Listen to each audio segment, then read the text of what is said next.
This fictional mindbender. Star Trek Strange New Worlds just opened up season 4 with a story that commits 3 genocides, and some fans are understandably upset by this. It broke our comfort, and honestly, that's exactly why this episode worked. This episode seems to treat this cosmic horror with a level of moral indifference that feels unsettling. And there are 2 points I want to touch on about this. Why this episode's bootstrap paradox is one of Star Trek's eeriest pieces of cosmic horror, and why the backlash over justifying genocide misunderstands what Trek has always been about. Context. The Enterprise is thrown 65 million years into the past by a cosmic storm. The storm later revealed to have been caused by the Enterprise itself. Classic bootstrap paradox. But the real shock comes when they encounter a thriving Martian civilization locked in a brutal war with a species called the Doldrum that is living on a 5th planet that no longer exists in our solar system in the present. By the end, the Martians steal antimatter from the Enterprise and then use it to annihilate the Doldrum homeworld and themselves. A triple genocide that wipes out the Doldrum, destabilizes Mars' orbit that basically destroys the Martian civilization, and creates the asteroid that wipes out the Earth's dinosaurs. Here's what I loved about the episode though. It leans into a flavor of cosmic horror that Star Trek rarely touches on: the indifference of the universe. The Enterprise doesn't save the day. They don't negotiate a peace. They don't find the third option. They simply witness the machinery of time grinding civilizations into dust so that others can exist. The universe doesn't care about your feelings, and the paradox itself is chilling. The genocide of one world creates life on another, which eventually sends the Enterprise then back in time to give the Martians the ability to commit that very genocide. That's not hopeful, that's not inspirational, that's existential. It's like last season's episode where they encounter a hostile ship that was revealed to have been from Earth in the past, crewed by the descendants of ancient human explorers who disappeared. And they find this out after they destroy the ship. No answers as to what drove them to become violent pirates, or what their civilization may have looked like, or what happened to the original crew. The very idea of looking at the stars right now and at the rubble floating around the orbit of Mars was once a planet that we will know nothing about, and the same for Mars as well, is very eerie. It's very somber. It feels very deep in the unknown mysteries of the universe that it either refuses to show, or that we're just too late to see what actually happened. It makes the universe feel like an entity with its own motivations that we'll never have the answers to or understand what they're about, and that we are just along for the ride, and that time itself is just full of ghosts. This is Star Trek reminding us that the cosmos isn't obligated to care about our own moral frameworks. The second point is being that how it hits on the uncomfortable topic that there are just some larger forces that you cannot control, no matter how much you want it to or believe that it should. And it's that one that has people really upset. That Star Trek is justifying not one genocide, but 3, because that's what the timeline dictates, and that it does so without any real consequence or gravitas. And that can hit really hard in 2026 with real-world struggles around identity, race, trans rights, political violence, international wars, and so on. This kind of narrative feels irresponsible for this time.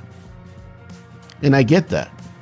We're living in a moment where people are using quote-unquote inevitability as an excuse to harm others. Seeing Star Trek present 3 genocides as the timeline hits that nerve. And in 2026, such an idea is an anathema, to say the least. Horrendous. And that Star Trek should be like Superman, more hopeful. It should always present a third way out, an option that no one sees. Here's the thing though. Number one is that there was gravitas shown. The crew does try to stop the Martians from destroying the planet. And when Pike makes a decision not to, they are as equally as horrified as we are watching it, until Pike explains why he's stopping. Star Trek has never been about protecting our sensibilities.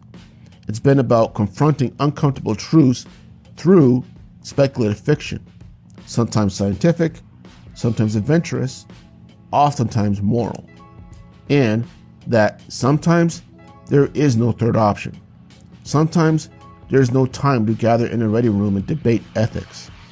Sometimes the universe forces a decision and the consequences are catastrophic no matter which way you cut it. This isn't justifying the crime. It's contextualizing the DNA of a crisis and forcing the viewer to ask questions about themselves that we may not want to ask. Soldiers, firefighters, doctors, civilian and military live in this DNA every single day. Not on the scale of a planet exploding, mind you, but the consequences are just as real. People live or people die. In real emergency, you don't get the luxury of waiting for a perfect solution. You act, you hope, and you hopefully survive. And Star Trek has always reflected, first and foremost, the human experience.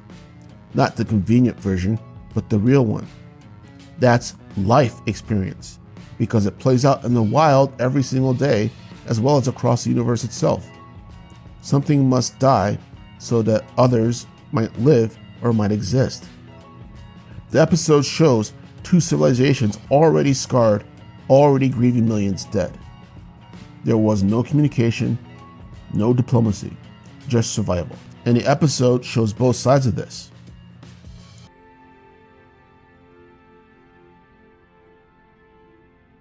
It's beautiful.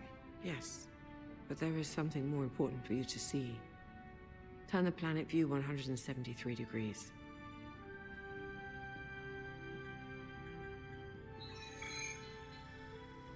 Valles Marineris.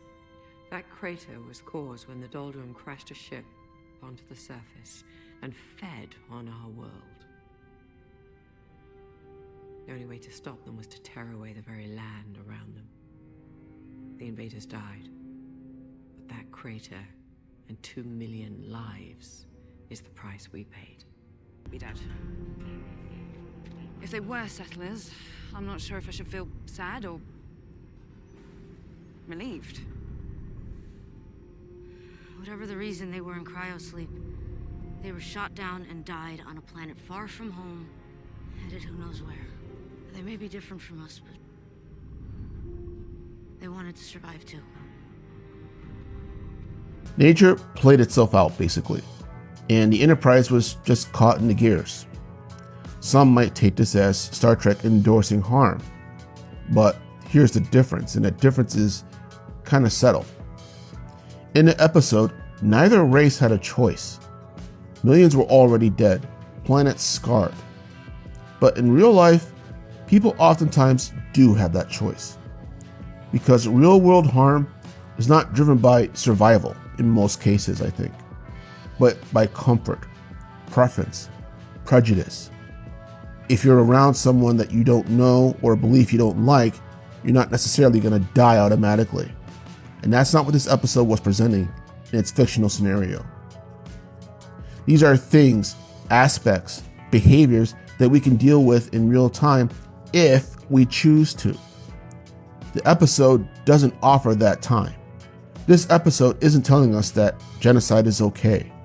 It's telling us to look at how horrendous, how horrifying the universe can be when that choice is removed because the universe's own reasons, and that the universe does not care how uncomfortable that makes us. And that discomfort is the very point. But at the very least, the Strange New Worlds episode did its job and did its job well. It sparked conversation and forced us to ask ourselves if we can find better options. Options not born from desperation or cosmic inevitability, as the episode presented. This is the Fictional Mind Mentor, and have a good day.